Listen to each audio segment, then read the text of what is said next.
there's a statistic that over like 67% of employees of private companies don't actually know a lot about their equity or equity options around what they can do with the equity, how they should offer equity to their companies. Yeah. Because a lot of people, they get equity and it's all on paper, but they don't know how to use it. They don't know what the company restrictions are, especially in times like this, when there may be a bit of an economic downturn and they're looking to actually get value for the stock that they've worked hard for. We're enabling both education and the related solutions to support this.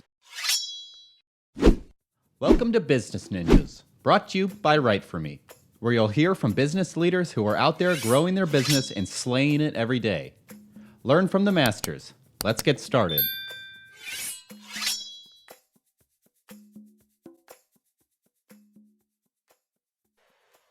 Hey everybody, welcome back for another episode of Business Ninjas. I'm here today with Alex Simpson. He's the co-founder at Openstock. Alex, welcome to the show.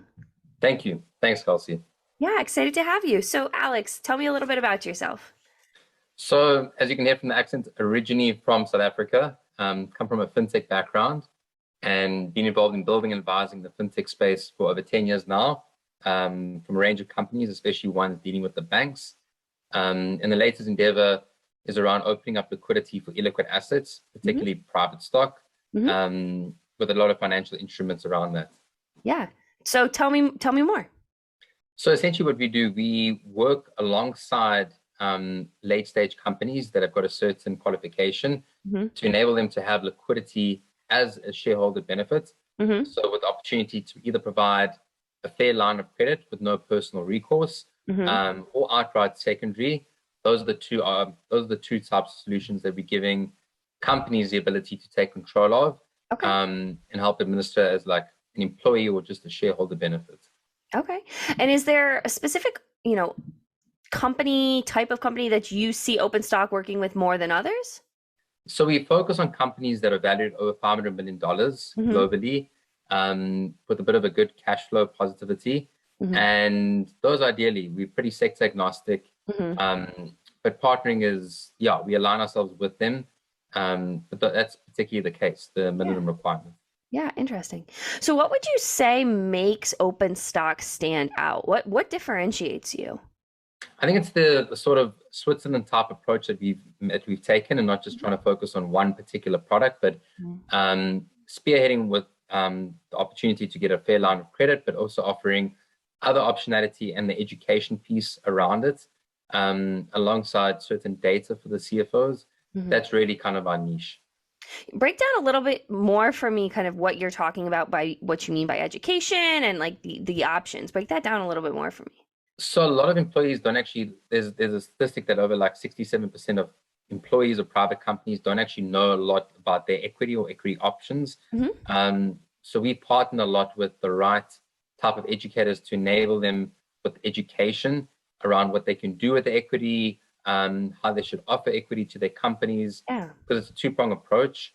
Because a lot of people, they get equity and it's all on paper, but they don't know how to use it. They don't know what the company restrictions are, especially in times like this, when there may be a bit of an economic downturn and they're looking to actually get value for the stock that they've worked hard for. We're enabling both education and the related solutions to support this. So it sounds like, you've been with Openstock for some time now. Talk to me about how you've been able to grow the company as the co-founder.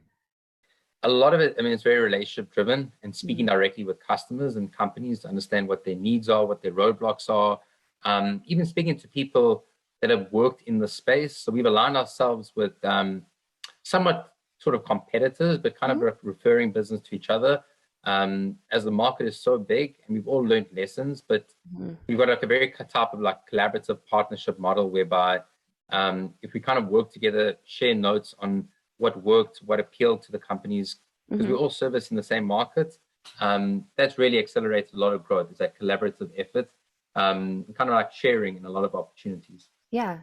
So it sounds like kind of when you start off working with a potential company, a client, it sounds like you start, very client forward, you're putting good communication up front. Walk me through a little bit about what, the onboarding process looks like when you first, start working with a company. So the onboarding process is quite simple, from the registration, etc., because we pre-qualify the companies. Once we pre-qualified them, then we actually go through a bit of an underwriting process with the company, just to make sure that whatever the valuation is and the pre-qualification that we've set meets the criteria that we have to provide liquidity with our financial partners. And from there, it's quite a seamless process to issue out the right liquidity. Yeah. Okay. So kind of off of that, what would you say one of the biggest misconceptions people have kind of about your industry, about the space? I'd say, when they hear about the thing of like financing or loans, they see a lot of negative connotation towards it. So I think education is key. I think understanding like what these financial instruments do and how they affect the person on a personal basis and the company. Because every time there's a change in the cap table, or there's a financing or an option of any sort of financing, like transaction, it does affect the cap table, which of course affects the company's readiness for an IPO or M&A. So I think a mutual and aligned understanding with the company and the shareholder is vital. And I think there's just been like a lot of different opportunities out there, and I think aligning with the companies is really critical, because they inevitably have to make the decision of how liquidity is administered. So I think those are the two main sort of things that like need fulfillment. Yeah, and I completely agree with your take on there being negative connotations in the industry, in the space. But kind of going back to talking about pre-qualifying different companies, what does that process look like? I mean, there's a lot of public information out there around like the company valuation, their growth, etc. So based on working a lot with other respective investors in the space and the information out there, and building a relationship with the company, that's quite the process. So say people are interested, in working with Openstock. Where would they start to find you? Well, I mean, we work. I mean, it's very like relationship driven. We're not doing a lot of like outbound marketing, although they can simply go on the website, fill in the contact form, and then our team will get back to them. That's great. So Alex, if you wanted to leave our listeners either with one thing kind of about Openstock, about loans in the space, what would you want to leave our listeners with? I'd say like really get as educated as possible, and look to work with providers that give you like full optionality of what's out there in the market, what's been tried.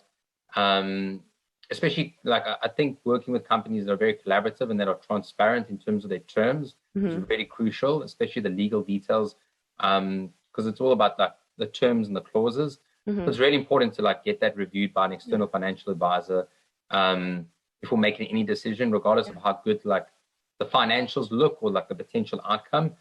I think that's key. And I think like speaking to a lot of other people in the same position, whether it's at the company or at other companies around like what they would look to do with their liquidity or what options they've received. I think having that like sort of communication with others is key. I think those two are pretty critical notes, just around transparency and like collaboration with others in the same boat. Yeah, really interesting. That's, I think, a really great point too. And you've mentioned, the transparency and the communication before, so it all kind of circles back. But just to leave, one last question before we head out, what would be one thing, either both personally or professionally, that you hope to be celebrating in this next year? So I think to kind of just grow like a more collaborative mindset out there with companies. As mentioned, I think there's always room to work with others in a similar space or a complementary space, and aligning incentives to kind of service a particular market better, therefore driving the cost down lower, based on like a volume-based discount, and kind of like accumulating like the lessons and the pricing to like add better value to the end customer, especially terms. I think having that more collaborative mindset as opposed to a competitive mindset, kind of like winning in that regard. I think that's quite key for like how we're looking to approach the market. And that would be key to form more of those partnerships, and to drive better value for the end customer. And why do you think that's important? I think because the market is like so big, and like when you work alone, you don't always like win alone. And like I think a lot of companies that have got like a collaborative mindset, from my understanding, it just seems to breed a lot more urgency around how do we service the customer better as opposed to competing. So I think the energy is just shifted in a better direction. Mm-hmm. That's great. That's great. Well, Alex, thanks for being on Business Ninjas today. I really appreciate it. You had some great points to say, and I really appreciate you taking the time to talk with me. Thank you. Lovely to meet you. Thank you.